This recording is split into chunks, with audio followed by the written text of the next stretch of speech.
जश्न आज़ादी के मौका पर रैलियों और तकरीबात का सिलसिला जारी, जबकि जश्न आज़ादी के मौका पर सीनियर सहाफ़ी महर कैसर वैंस का आवाम को स्पेशल पैगाम।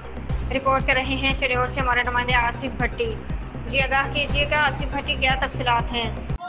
मैं इस वक्त मौजूद हूँ कलमा चौक पर, जहाँ पर जश्न आज़ादी के मौका पर मुख्तलिफ रैलियाँ निकाली जा रही हैं। हमारे साथ सीनियर सहाफ़ी कैसर वैंस साहब मौजूद है।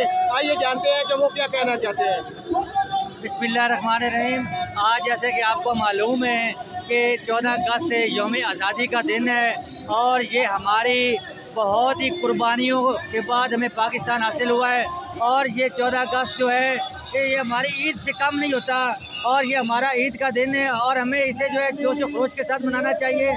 और मेरा पैगाम है पूरे पाकिस्तान की आवाम को और यंग जनरेशन को कि वो पाकिस्तान के लिए अहम किरदार अदा करे और पाकिस्तान की तरक्की की और बका के लिए वो अपना हर जो है जद्दोजहद करे ताकि हम अपनी आज़ादी को मनवा सकें और पूरी दुनिया में अपना लोया मनवा सकें, क्योंकि पाकिस्तान एक आज़ाद मुल्क है।